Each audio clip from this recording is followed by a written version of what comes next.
E aí, galera, estamos começando mais um Jesus Cast. Hoje iremos falar sobre a lição 2, mais que um trabalho. Estou aqui hoje com Gustavo Silva Lira. E aí, galera, beleza? Gabriel Fernandes. Salve! Fernanda Ferreira. Oi. E Luiz Felipe Oliveira. E aí? Iremos hoje falar sobre esse tema que é crucial também para a vida dos cristãos contemporâneos. Vamos agora dar uma contextualizada na lição, certo? Estamos aqui agora nos tratando de Paulo e na sua época acontecia algo interessante que é relativamente diferente do que acontece hoje. O pessoal, os judeus da época, eles achavam meio que estranho, absurdo, anormal as pessoas crescerem sem conhecerem algum tipo de artes manuais, né? Um trabalho que eles poderiam executar. Então, em todo mundo da época lá sabia fazer algum trabalho diferente para ajudar as pessoas. E Paulo também não era exceção. Paulo ele sabia trabalhar, ele era criador, fazedor de tendas, né? Ele construía tendas e assim ele ganhava vida. Bom, sabemos que uma das consequências do dinheiro, né, além de muitas vezes contentamento pessoal, é a parte financeira, né? As pessoas ganham dinheiro, recebem dinheiro em troca de favores ou serviços. Então, assim, como que a gente pode lidar com esse dinheiro? Porque, tipo, às vezes, quando a gente não sabe lidar com o dinheiro, a gente tem ele como um problema. Então, como que a gente pode administrar esse dinheiro para ter ele como um enriquecimento espiritual? E na Bíblia, a gente encontra um exemplo, né, de como não deve ser administrado o seu dinheiro. Porque o jovem rico, quando Jesus vem para ele e pergunta o que ele precisa para ser salvo, Jesus fala: vai, vende tudo o que tens, dá o dinheiro aos pobres e segue-me. Só que nessa hora ele para e pensa, por quê? Porque ele era muito rico e ele não vai com Jesus, ele não segue a Jesus. Ele escolhe optar por ficar com o dinheiro dele. Outros exemplos onde o dinheiro leva a cabeça e pode ser prejudicial, em exemplos atuais também, são pessoas que olham as coisas dos outros e querem para si. E assim, elas têm isso como um novo objetivo de vida. Então todo o dinheiro que ela tem, 100% é para conseguir esse novo objetivo. E acabam muitas vezes esquecendo de ajudar as pessoas com parte desse dinheiro que eles conseguiram, com alimentos e doações à igreja, por exemplo. Então é importante que a gente devolva os dízimos e que a gente também devolva tempo, né? Porque Deus nos enviou à terra, temos vida, olha só que coisa maravilhosa. Então devemos utilizar desse tempo para ajudar outras pessoas também. Já que muitas vezes a gente não consegue, nós adolescentes, não temos o dinheiro para devolver ao Senhor e ajudar Ele a obra. Então a gente devolve tempo ou outras coisas. Bom, agora que temos esses exemplos de como o dinheiro ele deveria ser administrado, né, e como a gente deveria tomar cuidado com o dinheiro, temos que nos fazer uma pergunta que é importante para todo o resto da vida. A pergunta é a seguinte: qual deveria ser nossas prioridades em relação ao futuro? Eu faço essa pergunta aqui a todos aqui que estão comigo, todos os amigos que estão comigo, e a você também, se fica à vontade para responder no nosso chat lá no YouTube, nos comentários, e a gente vai ter o prazer de ler. Bom, o meu propósito, assim, né, hoje é focar nos estudos, porque eu planejo fazer uma faculdade de arquitetura e a outra de engenharia civil. E com isso, né, eu posso ajudar muitas pessoas com projetos e várias outras coisas voltados a isso, né? As minhas especialidades. Bom, já eu gostaria muito de me tornar um médico, porque aí eu conseguiria ajudar as pessoas, todas as pessoas, né? Em relação à saúde, porque a gente sabe que um dos pilares da vida ideal seria um corpo saudável e uma mente saudável. E uma das formas de ajudar isso é sendo um médico, né? Ou aprendendo coisas do tipo. E é um desejo muito forte que eu tenho de ajudar, pessoas que precisam mesmo de suporte físico. Isso é incrível ver pessoas felizes, sabe? Podendo fazer coisas que antes elas não podiam fazer. Isso aí pra mim só de imaginar já me traz felicidade. Por isso que eu me dedico bastante para que algum dia, em algum momento de minha vida, eu possa alcançar esse meu objetivo e ajudar as pessoas. Agora eu vou convidar aqui a nossa convidada especial, Ângela Araújo. E ela já foi a diretora de mordomia da Igreja Central de Santa Cruz Cabrália e atualmente ela é líder do Ministério Pessoal dessa mesma igreja, né, da Central de Santa Cruz Cabrália. E aí, tia Ângela? A lição da nossa semana ela fala sobre dinheiro, né, trabalho e dinheiro, traz essa relação. Aí a minha primeira pergunta, tia Ângela, pra você é a seguinte: como podemos testemunhar de Deus em trabalhos diferentes. Por exemplo, como segurança pode testemunhar de Deus na sua profissão. Assim, o ideal é que você responda essa pergunta utilizando sua profissão como exemplo, sabe? Então você aplica essa pergunta aí na sua profissão. Oi pessoal, boa tarde, obrigada pelo convite, estou muito feliz por poder participar com vocês aqui desse programa. Olha só, eu acredito que para ser testemunha a gente precisa conhecer sobre o fato a ser testemunhado ou sobre a pessoa de quem a gente vai dar testemunho. Então, independente se é na profissão, independente se é na escola, se é na nossa casa, em qualquer lugar onde a gente esteja, o foco principal é você saber do que você está falando ou de quem você está falando. No caso da gente aqui, a gente falando sobre como testemunhar de Deus, né? Na nossa profissão, na atividade que a gente escolheu. E para você ser uma testemunha fiel e eficaz, você precisa conhecer sobre quem você vai testemunhar. Você precisa conhecer sobre esse Deus. Você precisa ter um relacionamento pessoal com Ele.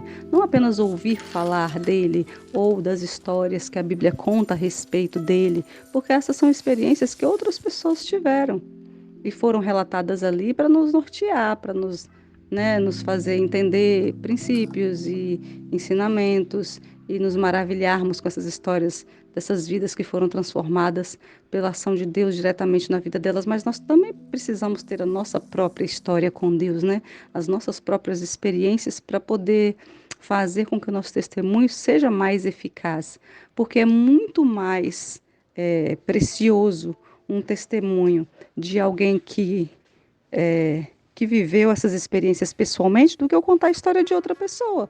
É legal você contar a história de outra pessoa, né? Ah, fulano fez isso assim, assim, assado, Deus agiu dessa forma na vida dele, abençoou ele, respondeu a oração dele. Mas o testemunho é mais eficaz quando eu me envolvo pessoalmente, quando eu conto a minha história e não a história de outra pessoa. Então eu creio que o testemunho, eu ser testemunha de Deus, independente de onde for, né, se é na escola, se é no trabalho, se é utilizando a minha profissão ou não, isso vai depender primariamente da relação que você tem com Deus. Se você tem uma relação de intimidade com Ele, se as experiências e as histórias na sua vida são reais, porque Ele age na sua vida e na sua história pessoalmente, então você tem do que falar e do que contar. E muitas vezes não precisa nem abrir a boca para ser uma testemunha eficaz, né? Porque muitas vezes as pessoas olham para a gente e, ao saber que nós somos cristãos, eles esperam ver em nós o comportamento, as atitudes, né, de pessoas que realmente tiveram esse encontro com Deus, porque é isso que elas esperam.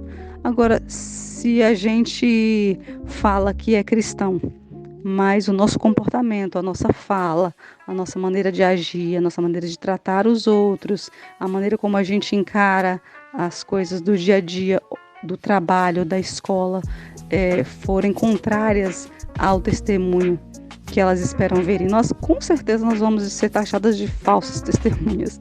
Nosso testemunho não vai ser bom. É mais ou menos assim, você é um aluno, vamos falar aqui de pessoas que não têm uma atividade profissional remunerada, né? Vocês são adolescentes, ainda não têm uma profissão, uma atividade remunerada, não tem um trabalho, né, no qual vocês ganham dinheiro com isso, mas vocês estudam. Vocês têm o trabalho de vocês no momento é estudar, né? É ir lá e fazer o que vocês têm que fazer, dar o melhor de vocês na escola. E isso aí é um ambiente muito propício ao testemunho, bom testemunho ou mau testemunho. Por quê? Se eu tenho as minhas obrigações como estudante, eu preciso conhecer a matéria, eu preciso prestar atenção na aula, eu preciso dar bons resultados, né? Eu preciso tratar bem os meus professores, os meus colegas, eu tenho que respeitar os meus professores.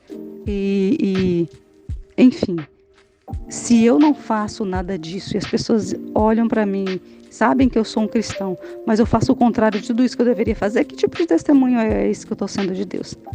No trabalho é a mesma coisa, utilizando a minha profissão. Se eu for uma pessoa honesta no meu trabalho, que desenvolva a minha profissão, o meu trabalho com amor, né?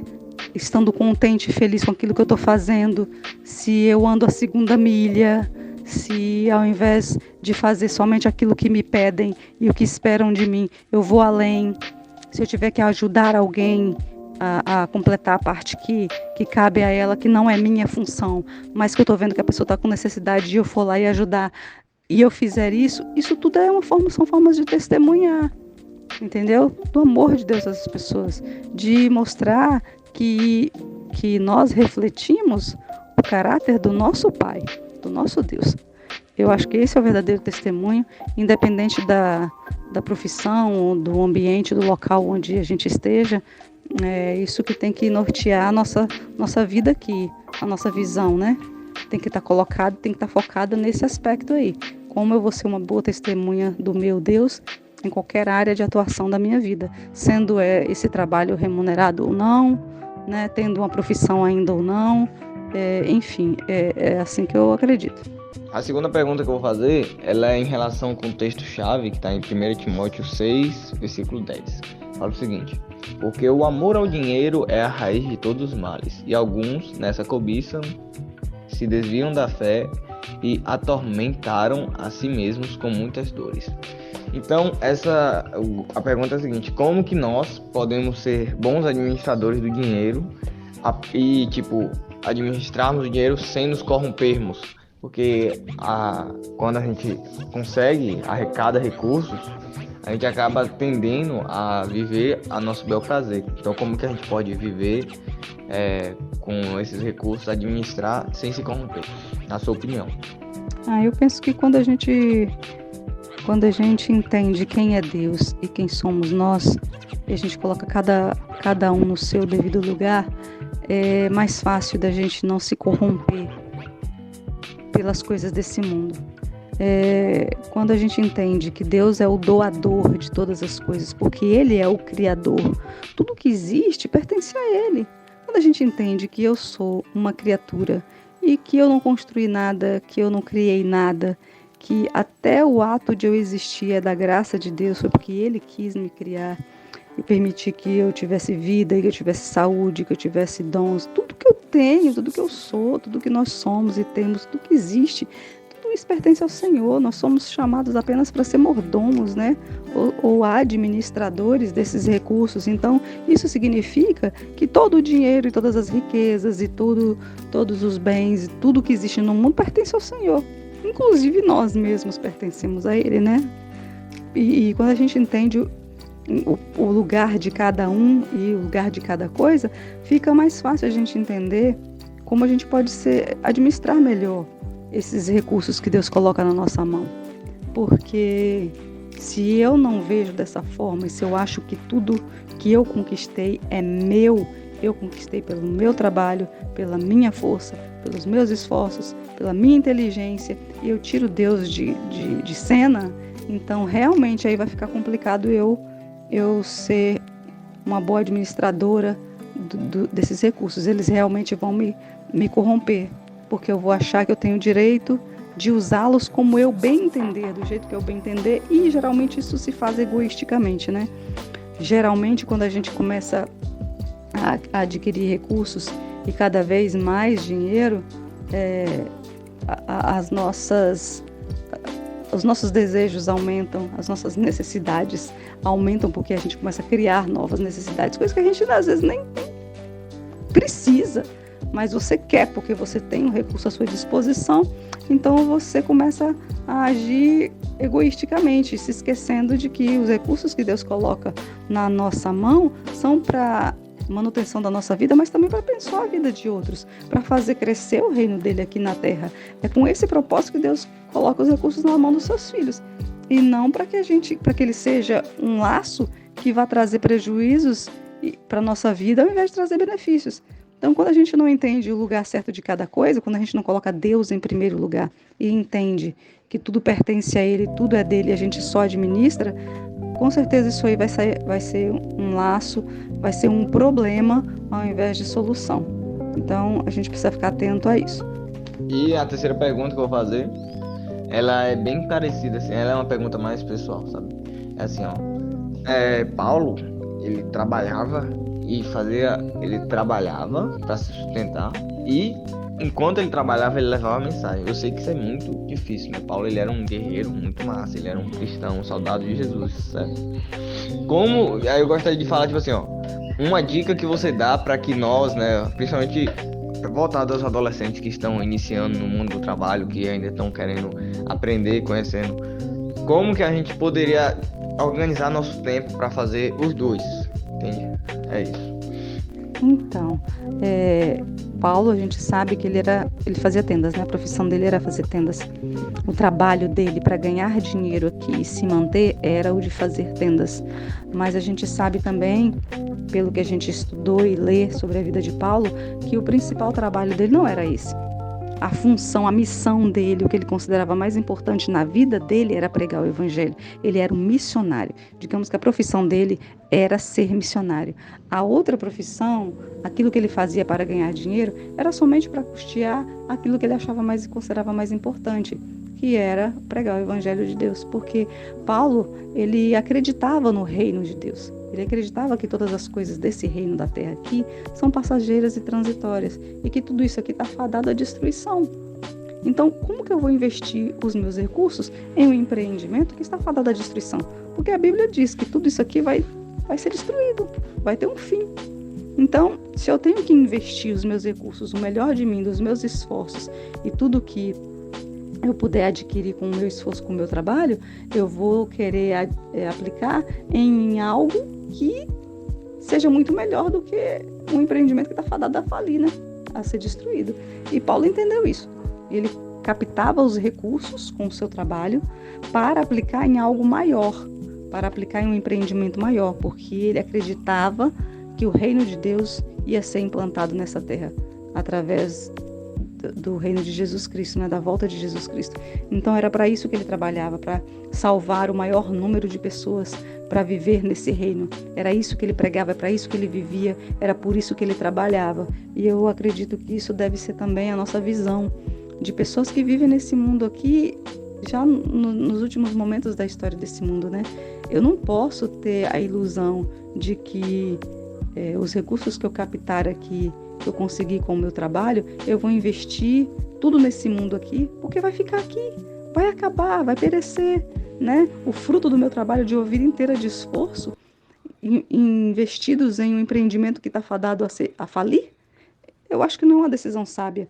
Mas para aqueles que creem que existe um reino superior, um lugar melhor e que eu preciso trabalhar aqui e esses recursos serem usados para a propagação desse reino, porque é isso que Deus pede que a gente faça, isso nos dá um exemplo de como utilizar na nossa profissão, né? Para testemunhar do amor de Deus e colocar cada coisa em seu devido lugar. E a dica que eu dou para que vocês, como adolescentes, organizem seu tempo, conseguindo conciliar as duas coisas, né? O trabalho e a missão, é que vocês tenham a facilidade de ainda não precisarem trabalhar duro para poder pagar conta, para poder comer, entendeu? Porque vocês ainda estão numa idade de estarem pensando nisso. Isso é um assunto muito importante a se pensar. Porque um dia também vocês serão adultos e vão ter que ser responsáveis por si mesmos, né? Para garantir o seu próprio sustento. Mas desde já aprender que a primeira missão e a mais importante é salvar pessoas. E todos os recursos captados por nós através da profissão que a gente vai escolher é também utilizado para financiar esse propósito maior, né? Que é proclamar o reino de Deus. Então, enquanto vocês têm tempo, organizem o seu dia, a sua agenda. Deus em primeiro lugar sempre, é claro. Em segundo lugar, vai correr atrás de estudar, de ser um bom aluno, de aprender bastante para descobrir em quem você é bom o suficiente para fazer daquilo a sua profissão, mas ao mesmo tempo não tirando os olhos da missão. Porque enquanto a gente caminha no caminho seguindo o nosso mestre, a nossa luz tem que iluminar outras pessoas também para atraí-las, para também caminhar junto conosco no mesmo caminho que a gente crê ser o caminho que vai levar à vida eterna. Oi, tia Ângela, aqui é Eduarda, e a minha pergunta é a seguinte. Em Lucas 18, 24 a 25, diz que é mais fácil um camelo passar pelo fundo de uma agulha do que entrar um rico no reino de Deus. E em Timóteo 6, 17 e 18, Paulo dá conselhos aos ricos de como deve se comportar com sua riqueza. Há uma contradição entre as duas passagens. O que é riqueza e como Deus a vê? Então, Duda, sua pergunta é muito importante. Muito importante mesmo, porque muitas pessoas, elas simplesmente leem a Bíblia, elas não estudam a Bíblia. E nessa prática de apenas ler a Bíblia, uma passagem que outra ali, salteado, pode parecer a um leitor superficial que existam realmente contradições onde não há. E uma observação que eu faço aí, não só para o texto bíblico, mas para outros textos também, é a questão de você não tirar o texto do seu contexto. Todo texto está inserido em um contexto e ele precisa ser conhecido para poder ser melhor compreendido. No caso da Bíblia, a gente precisa entender qual era a intenção do autor quando ele escreveu essas passagens. Porque se você simplesmente lê um verso separado de todos os outros, você tem a tendência de formular uma ideia errônea, né? E dizer que a Bíblia se contradiz ou que olha e formular doutrinas em cima de versos separados, e isso não é o propósito de Deus e nem é a forma correta de você interpretar e analisar um texto. Mas deixando essas considerações aí um pouquinho de lado, nós vamos aí para essas duas passagens que você perguntou, né? Se existe uma contradição nas duas, porque em uma delas, lá em Lucas, capítulo 18, verso 24 e 25, Jesus diz que é mais fácil um camelo passar no fundo de uma agulha do que um rico entrar no céu. Se você pegar essa passagem sozinha, separada do que vem antes e do que vem depois, você vai dizer, nossa, então é pecado ser rico, né?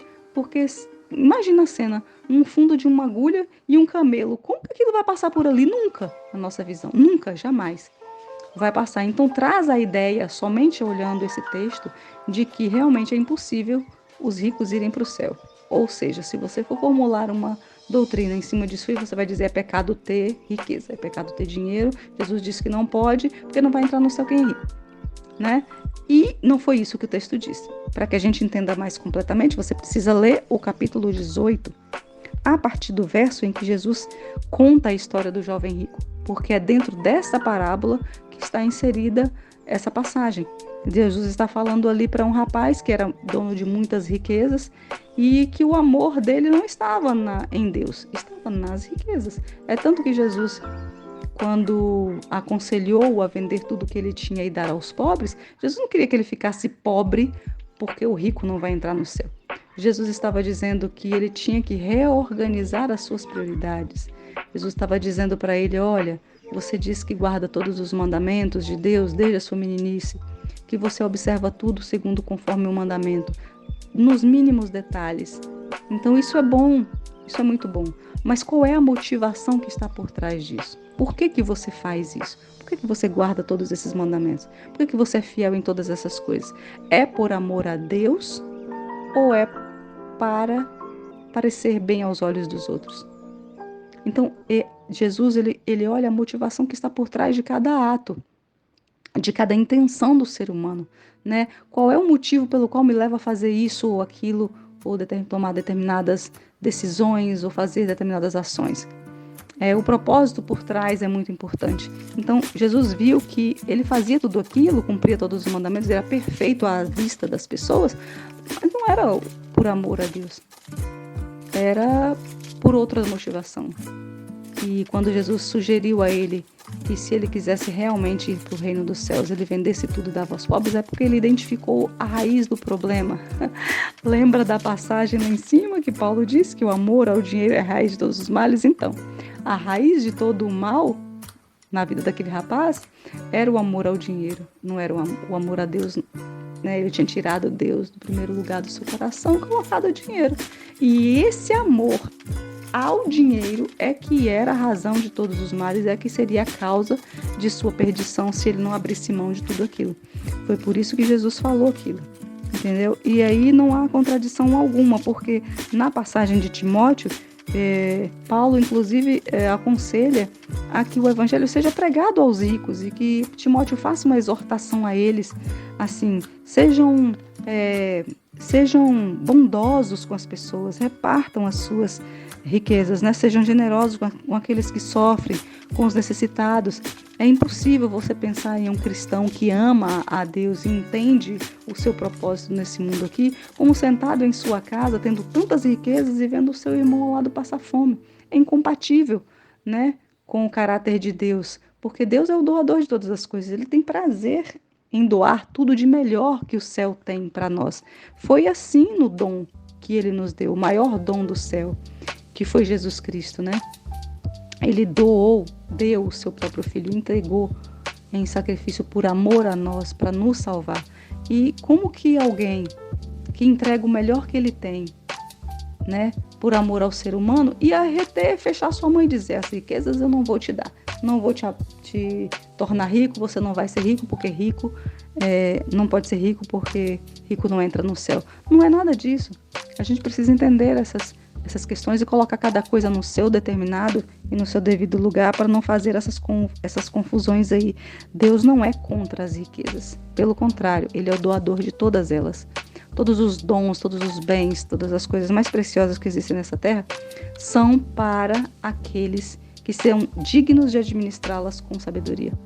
Porque a gente sabe também que nem todas as pessoas que adquirem riquezas vêm da mão de Deus, né? A gente sabe que muitas riquezas são adquiridas de forma ilícita, desonesta, e que não é Deus quem faz. Mas quando Deus doa, ele sabe para quem doar. Ele sabe que quando ele enche os celeiros de uma pessoa de dons e de bênçãos, essa pessoa está sendo convidada a partilhar aqueles dons e aquelas bênçãos com outras pessoas, para fazer dessas outras vidas também pessoas abençoadas, né? Que elas tenham essas necessidades supridas, que elas possam ter dignidade na vida, que elas possam também assim receberem, né, as bênçãos das mãos de Deus através dos seus filhos. É para isso que Deus deu a riqueza. É assim que ele vê, como uma forma de abençoar.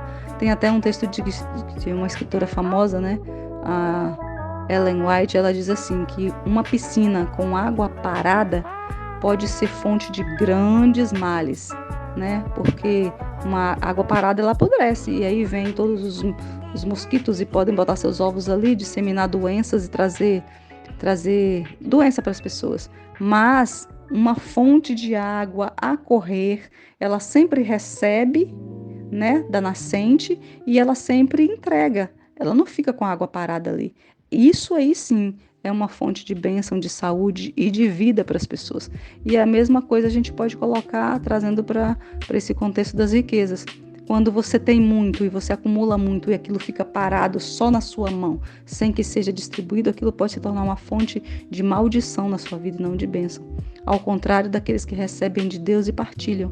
Eu recebo e eu compartilho, eu recebo e eu compartilho. E ele sempre vai doando mais para você ir compartilhando cada vez mais. E além de ter sua vida abençoada, ele vai abençoar a vida de outras pessoas também.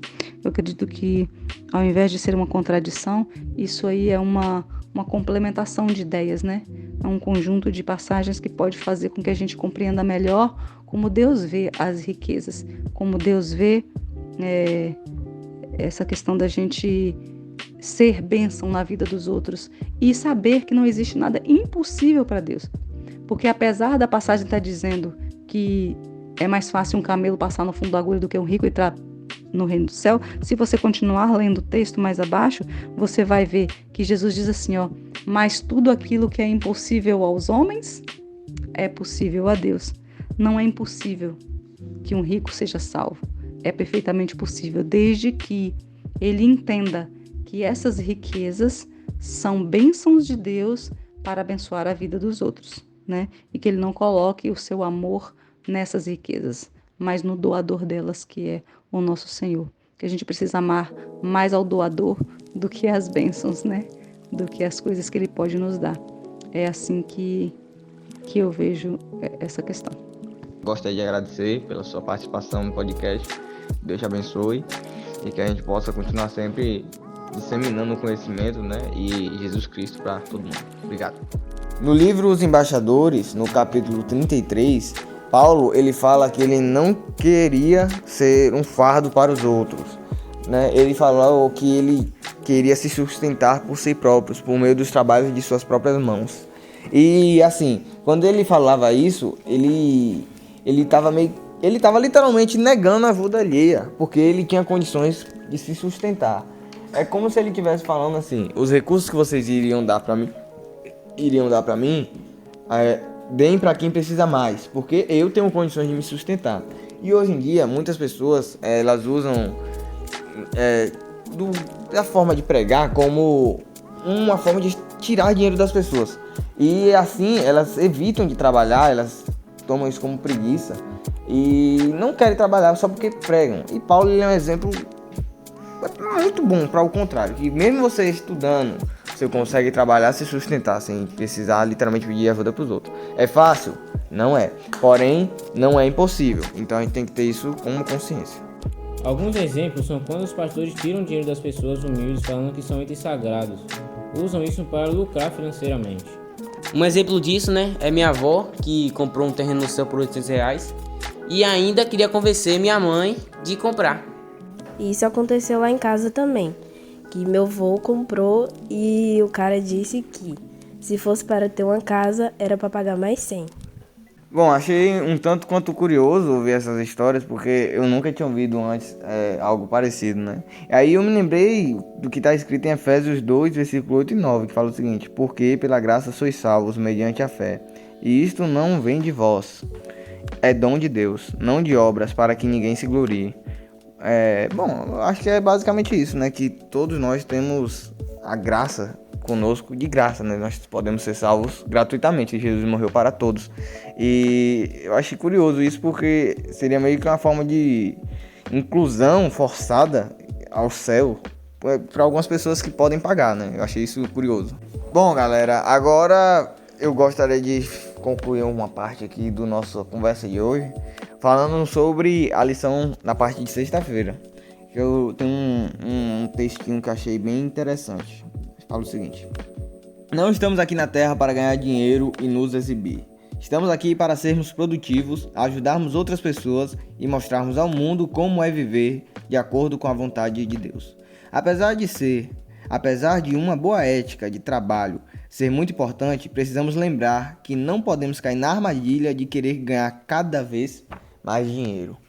Bom, é essa mensagem assim que eu acho que fecha a lição, sabe? É importante a gente ter um controle financeiro e emocional de nossas conquistas e que a gente possa, antes de qualquer coisa, aprender a ajudar os outros com tudo que a gente puder. E uma dica minha aqui pra vocês, né? É que não se apeguem a esse negócio de terreno, casa no céu e que fiquem focados em se preparar para estar lá. Algumas considerações que eu tive foi não se apegar a coisas terrenas e sim coisas no céu. Não se apegar ao dinheiro que te traz a perca. Também devemos nos lembrar que se Deus cuida dos passarinhos, também cuidará de nós. Vimos na lição dessa semana vários conselhos de Paulo em relação à administração tempo, dinheiro e esforços.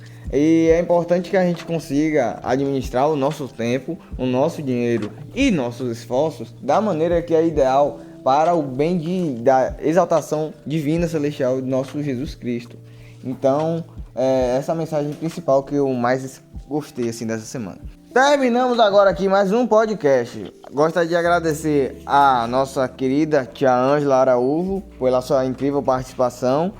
Gostaria de convidar você a ir lá no nosso YouTube, Facebook e Instagram, lá na base Jesuscop. E no Spotify também, JesusCast. Não esquece de nos acompanhar em todas as redes sociais.